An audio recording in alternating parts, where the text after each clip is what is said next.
አበቃ የሚባል ነገር የለም። በቃ እግዚአብሔር እስካለ ድረስ አበቃ ሞተ የሚባል ነገር የለም። ይሄ ነገር አይሆንም ብለሽ የተውሽው ነገር እግዚአብሔር ፍቃድ ካለበት የማይሳካበት ምንም ምክንያት የለምና ምንም ያህል ተስፋ የሚያስቆርጥ አይነት ፈተና በህይወታችን ቢገጥመን ግን እግዚአብሔር ነገ ሌላ መልካም ቀኖች አሉት። ትላንት እንዳለፍ ነው መቼስ የሆነ ነገር አልፈን ነው ዛሬ እዚህ ላይ ደረስነው። ስለዚህ ትላንት ያንን ነገር ያሳለፈ አምላክ ዛሬ ያለውበትን ችግር ማሳለፍ አያቅተው። ስለዚህ ነገ የሚባል ነገር እንዳለ ማሰብና የሰው ልጅ እስትንፋሱ እስካለ ድረስ ተስፋ መቁረጥ አለበት ብዬ አላስብም። እጅ እንዳትሰጪ። መውደቅ መነሳት ያለ ነገር ነው። አንድ ነገር ላስታውስሽ፣ ዛሬ ያስጎነበሰሽ ነገር ነገ ቀና ያደርግሻል። ሁሉም ነገር እንደዚህ አይቀጥልም። ፍጹም ተስፋ እንዳትቆርጪ። እያወላወልሽም ቢሆን መንገድሽን ቀጥይ። ሁሉም ያሳኩት በዚህ መንገድ ነው። ተስፋ ያለው ሰው አያፍርም። ተስፋ ያለው ሰው አያፍርም። ምን ማለት መሰለህ? አንተ ነገ ትልቅ ቦታ እንደምትደርስ እርግጠኛ ከሆንክ አሁን በምትተልፍባቸው መንገዶች አታልፍ። ያፈርክ ቀን ራስህን በዛ ቦታ አጥራሃል ማለት ነው። በቃ ያቺ ነች ክብር። ሰው እዛች ክብር ውስጥ ራስን ማሳጣት ስለማትፈልግ ዝቅ ማለት አትፈልግም። እዛ ቦታ ላይ እየተፎካከርክ እያቦካህ ነው የምትኖረው። ተስፋ ያለው ሰው የተሻለ ነገር ያለኝ ብሎ የሚያምን ሰው አያፍርም በሚያልፍበት መንገድ። የምን ተስፋ መቁረጥ ነው?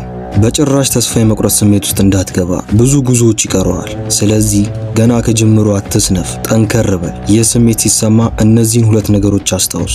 1 ቤተሰቦች ስኬትህን ማየት ይፈልጋሉ። 2 ጠላቶች ስኬትህን ማየት አለባቸው። ስለዚህ ለቤተሰብህም ሆነ ለሚጠሉ ሰዎች ስኬትህን ሳታሳይ በጭራሽ ተስፋ እንዳትቆርጥ።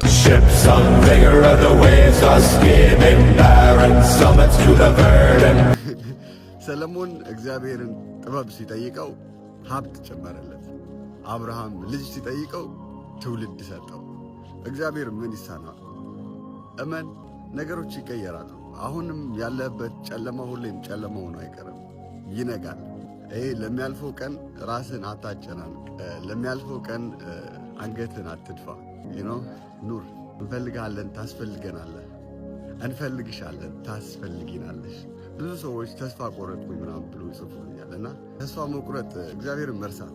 ኑር፣ ዛሬም ኑር፣ ነገም ኑርልን። እግዚአብሔር እድሜ ጸጋ እስከሰጠ ድረስ ኑር። እወዳቸዋለሁ። አንድ ነገር ብቻ ልንገር፣ ማንኛውም ሰው በህይወት ውስጥ ችግር ያጋጥመዋል። ነገር ግን ነገን ተስፋ አድርጎ በተስፋ ይኖራል።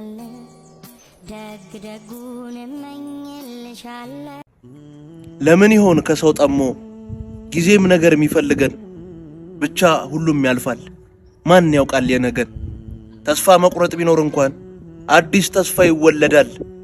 እየሳቁ መሸወድ ነው፣ እንባ መንገድ ይጋርዳል። በመከራ የደገፍ ነው እንደ ቀላል ቢፋረስም አክብሮ ነው የፈጠረን። እሱ እያለ አናለቅስም። ሁሉም ነገር ልክ ይሆናል፣ ጠማማው ሁሉ ይቃናል።